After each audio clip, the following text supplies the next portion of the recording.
Hai guys, welcome to Bacarito. Ya, kita masuk sesi Anabel lagi ya tentang perjalanan timnas AFF 2024 ini di akhir tahun yang dimana kita kalah lawan Filipina berarti kita nggak bisa lanjut. Kita akan masuk sedikit aja sebenarnya gue nggak mau ngomong banyak karena permasalahannya itu ya masih sama teman-teman ya. Pertahanan yang jelek, jeda antar lini, gap lah kalau kita bilang. Lalu ya itu basic atau pemahaman sepak bolanya yang kurang, dasar sepak bolanya yang kurang, seperti gue bilang, passing itu perlu karena passing itu adalah intinya dari sepak bola. Lu nggak akan bisa main sepak bola secara tim kalau lu nggak bisa passing dengan akurat. Jadi bukan berarti mereka ini nggak bisa passing ya teman-teman, hanya aja passingnya itu nggak akurat. Eh Kalau dilihat di statistik, gue lihat kemarin ada 84-85% akurasi passing, walaupun gue nggak tahu itu dapatnya dari mana ya. Gue rasa itu dapatnya dari eh, kayak ya passing di permainan sendiri di daerah permainan kita sendiri. Sebenarnya teman-teman, Filipina pun nggak bermain lebih bagus dari kita sebenarnya ya. Sebenarnya mereka nggak bermain lebih bagus dari kita, hanya aja mereka mampu memanfaatkan satu peluang karena kesalahan kita sendiri gitu. Lalu ada kartu merah yang dibuat oleh Ferrari ya, sepak bola kadang seperti itu, adrenalin memuncak, emosi memuncak. Tapi gua akan kutip satu perkataan Michael Laudrup ketika dia melatih Getafe. Waktu itu dia menang lawan Real Madrid dengan cara yang paling pintar gitu. Dia bilang bahwa sepak bola itulah permainan untuk orang-orang pintar. Jadi, gua harap pemain muda ini lebih berkembang dengan pemahaman sepak bolanya dan pola pikirnya. Pemain sepak bola itu seperti apa, teman-teman ya? Contohnya dalam kasus Ferrari. Sebenarnya yang dilanggar itu adalah Ferrari. Karena yang kena mukanya itu pertama kali itu Ferrari. Lu bisa bayangin kalau seandainya Ferrari yang jatuh dan dia nutupin mukanya sambil guling-guling. Gua nggak bilang guling-guling juga, karena kita nggak jenis tim drama kayak Jazirah Arab ya. Tapi minimal karena dia memang dilanggar ya, dia yang jatuh. Dan dia bisa ngebuat pemain Filipina itu kena kartu sebenarnya. Seperti yang gue bilang, sepak bola itu adalah permainan orang-orang pintar. Tujuannya adalah mengurangi kekuatan lawan, termasuk mengurangi jumlah pemain lawan, teman-teman. Dan ternyata yang berhasil melakukan itu adalah Filipina. Dan kita ini udah bertahun-tahun pemain dari dalam negeri kita, liga lokal, hampir nyaris seperti itu semua. Ketika kalian dilanggar, emosi kalian memuncak, kepala kalian nggak bisa lebih dingin dari itu, dan ujung-ujungnya kartu merah. Itu sebenarnya ngerugiin tim. Dan gua rasa ya, kalau ngeliat dari reaksi Ferrari, dia tahu bahwa gue mau bilang kayak gimana, it's a stupid foul. Stupid foul. Menyikut orang itu stupid foul. Itu membuktikan bahwa pemahaman sepak bolanya masih kurang. Lu tahu dalam sepak bola guys, menyikut pemain itu udah pasti straight red card. Udah pasti kartu merah langsung. Apapun yang lu lakukan, mau kena muka, kena badan, kena pinggang, kena kaki, menyikut pemain, itu pasti kena kartu merah. Jadi, mungkin harus lebih dewasa aja. Ya, kalau dibilang masih muda ya, seperti gue bilang, konsep pemahaman sepak bolanya, anak-anak ini masih belum terlalu mantap. Mudah-mudahan ke depannya akan berkembang ya, mereka masih punya waktu yang panjang. Terutama di bagian passing, gue bilang kayak gini aja, kalau mau jadi pemain top, jadi pemain hebat, gue kasih satu contoh seperti Andrea Pirlo. Gue nggak akan pernah bilang kayak gini guys. Kalau ada pemain hebat, lu tiru tuh cara mainnya, gaya mainnya. Nggak akan pernah guys. Lu nggak akan pernah bisa nyamain dia. Yang ada lu jadi diri lu sendiri. Hanya aja tiru etos kerjanya, disiplinnya, bagaimana dia latihan, itu yang ditiru. Andrea Pirlo itu, setahu gue, eh, setelah sesi latihan resmi, seingat gue ya, ini seingat gue, koreksi kalau salah. Klub-klub Itali rata-rata latihan 2 kali, pagi dan sore kalau nggak salah ya. Nah, setelah latihan itu, dia biasanya nambah porsi latihan 1 sampai 2 jam hanya untuk tendangan bebas. Teman-teman, lu bisa bayangin, pemain seperti Pirlo nambah sesi latihannya 2 jam hanya untuk tendangan bebas. Kurang apa Pirlo? Selain physical attribute, dia nggak kurang apapun sebagai pemain sepak bola. Umpan bisa, tendangan bebas bisa, tapi dia kagum dengan tendangan bebasnya Juninho Pernambucano, dulu main di Lyon. Nah, dia berusaha mencari trik bagaimana bisa menendang seperti Juninho dan dia berhasil akhirnya. Dan itu Pirlo. Masih banyak pemain-pemain hebat lainnya yang berlatih setelah sesi latihan resmi klub sejam atau 2 jam hanya untuk mematangkan apa yang dia punya, skill-nya. Nah, gue berharap pemain-pemain muda kita ini mulai seperti itu. Kalau lu kurang di passing, gue rasa mereka sadar, guys. Gue rasa mereka sadar dari permainannya. Gue udah bilang ya, sesi Anabel ini kita membahas sesi teknis permainan aja. Gue nggak suka ngejelek-jelekin pemain lah, nggak. Mereka bukan pemain bodoh, tapi mereka hanya belum paham aja. Mereka belum berkembang dengan baik gitu. Eh, Gua rasa mereka paham bahwa mereka itu kurang di passing. Karena itu terkadang mereka punya keraguan dalam passing. Kita lihat di permainannya. Ketika pemain lini tengah nguasain passing, dia seperti nggak tahu mau ngapain. Ujung-ujungnya dia kasih umpan yang sulit ke temennya, antara passingnya itu ke blokir, ke blok, atau direbut lawan, atau memang nggak nyampe, atau memang nggak bisa passing itu diterima sama temennya. Kalian lihat passing Asnawi kemarin ke Arhan, nggak akurat. Pemain tengah waktu itu ke depan, nggak akurat. Yang paling gua sorotin adalah kemampuan pemain ini nggak mampu memanfaatkan lebar lapangan. Gua nggak ngerti kenapa. Padahal temennya itu banyak yang kosong di sebelah sana, tapi dia nggak mampu melakukan passing jauh. Dan dari sana kita bisa tahu kemampuan passing mereka itu nggak akurat. Karena itu mereka ragu untuk ngelempar bola terlalu jauh. Satu-satunya pemain yang melakukan itu hanya Marcelino. Marcelino, bayangin, dari pemain tengah atau pemain lainnya, Marcelino yang melakukan umpan memanfaatkan lebar lapangan, tapi pun jumlahnya cuma sedikit, kemungkinan cuma sekali 2 kali, guys. Dan Marcelino ini nggak punya temen, jadi di tengah itu kayak gue udah bilang Marcelino ini tipe gelandang serang murni. Dia itu bukan jenis pemain yang untuk saat ini dia bukanlah tipe playmaker. Dia itu tipe gelandang serang yang berfungsi untuk mendobrak lini pertahanan lawan gitu. Kalian bisa lihat kemampuan dia ketika ada di area pertahanan lawan luar biasa. Tapi dia bukan jenis playmaker dan dia butuh pemain seperti Tom Hai. Sayangnya di timnas muda ini kita nggak punya pemain itu. Dan gue ngerasa kenapa sih banyak pemain yang diandalkan kadang-kadang nggak dipasang STY. Terus terang teman-teman ya. Ini terus terang aja ya. Siapapun yang dipasang, hasilnya gue ngerasa akan tetap sama. Hasilnya itu ya antara kita kalah, ya kita tersingkir. Yang beda mungkin hanya prosesnya, tapi ya kalau menurut gua secara general inilah kemampuannya gitu. Kemampuan pemainnya.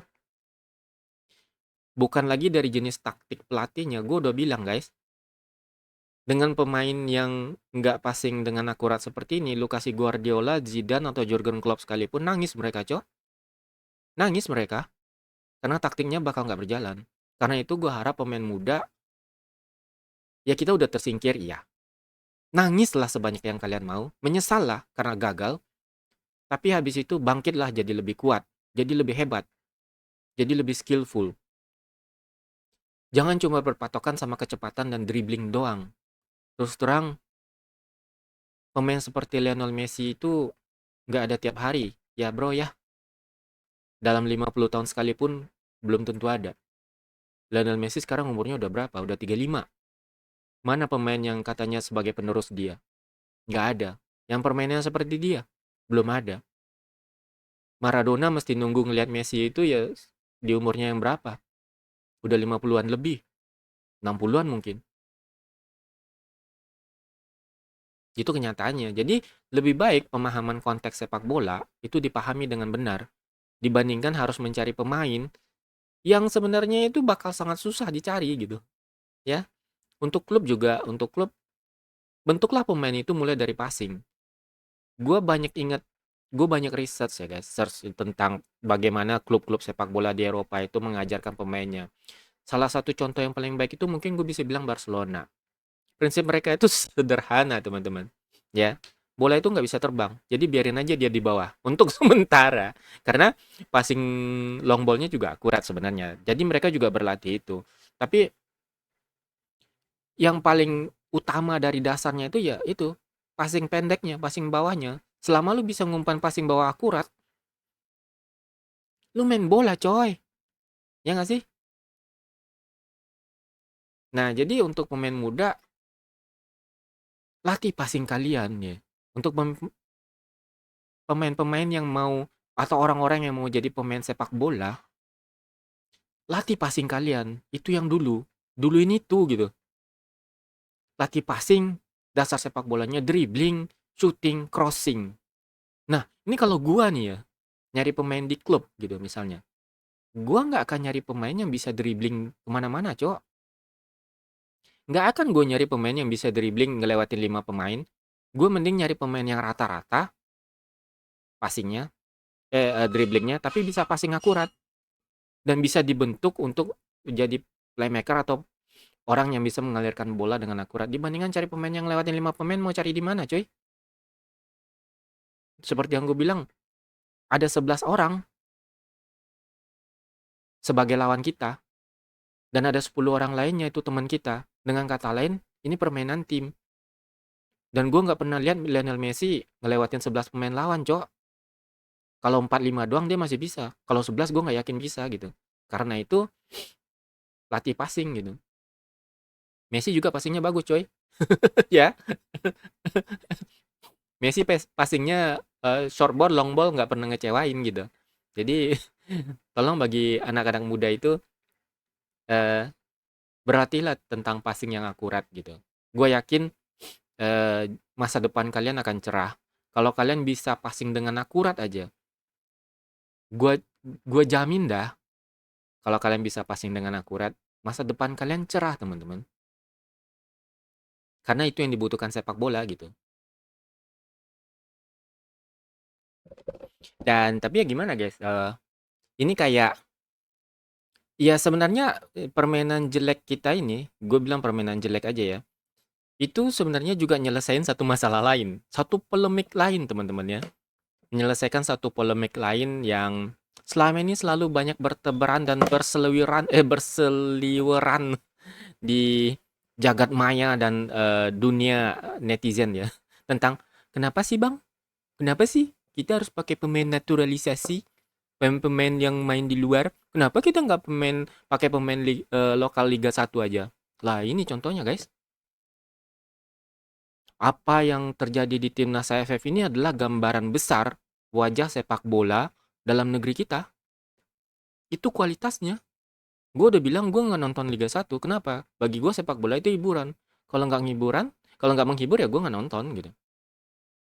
Seperti yang gue bilang, inilah kualitasnya. Dan ini juga menjadi tamparan ya bagi orang-orang nyinyir ya di luar sana yang selalu mempermasalahkan kenapa sih kita naturalisasi pemain. Ini jawabannya. Kenapa kita pakai pemain-pemain berdarah Indonesia yang main di liga luar? Ini jawabannya. Lu orang-orang itu mau ngomong apa lagi? Oh mau nyalain STY? Coy, dengan kualitas pemain ini, gue udah bilang timnas itu hanya mengumpulkan pemain-pemain jadi pemain hebat dalam negeri atau pemain hebat yang ada di negara itu. Hanya itu, bukan ngebentuk pemain. Ngebentuk pemain mah tugas klub ya. Tugas klub sama tugas pemain itu sendiri. Jadi timnas itu nggak ngajarin pemain lagi, cok, bagaimana caranya bermain. Dia hanya ngumpulin, terus udah bikin klub, terus kasih taktik, mereka main udah. Dan itu terjadi seluruh dunia. Kalau timnas disuruh ngebentuk pemain, coy, kapan jadinya? Orang timnas saja pertandingannya pendek-pendek semua, ya kan? Jadi ini ya kayak nyelesain satu masalah dah tentang polemik kenapa kita mesti ngambil pemain berdarah Indonesia yang ada main di Liga Eropa. Kenapa? Sederhana. Karena pemain-pemain yang main di Liga Eropa itu ngerti konsep sepak bola. Paham tentang sepak bola. Nah, orang-orang yang nyinyir itu biasanya nggak paham tentang sepak bola. Sesederhana itu aja, teman-teman. Ya kan? Ya segitu aja sih, teman-teman, tentang Anabel Anabel perjalanan Piala AFF kita yang cukup singkat. Oh iya, satu lagi. Sebenarnya kan ini tujuannya untuk mencari pemain-pemain muda dengan bibit-bibit bagus ya. Eh, tapi seperti yang gue bilang dengan standar mereka ini, gue belum lihat pemain yang memang bisa dibawa ke level timnas senior. Selain pemain-pemain yang memang udah ditunjuk ST ya seperti Marcelino, Rafael Struijk, gue ngerasa ya mereka belum ada di level itu gitu. Pemain-pemain muda ini belum cukup kemampuannya untuk itu. Belum sama sekali. Masih jauh. Jadi asah diri aja sih. Asah diri kalian supaya jadi lebih baik. Sama sekali belum cukup, guys. Gue nggak ngelihat ada pemain yang memang pantas ada di timnas senior. Dan gue kasih tips ya bagi yang pengen jadi pemain bola atau yang pemain bola. Ini tips tentang dribbling, guys. Keren kan gue? Padahal abal-abal tapi ngasih tips gitu loh. Tips dribbling itu gampang teman-teman ya. Tips dribbling itu ya, nih untuk dribbling bola. Pertama, bola nggak ninggalin kalian, kalian nggak ninggalin bola. Itu tips dribbling. Bagaimana itu? Di video berikutnya akan gue jelasin ya. Apa itu bola nggak ninggalin kalian dan kalian nggak ninggalin bola ketika dribbling. Oke? Like. See you in next video. Bye.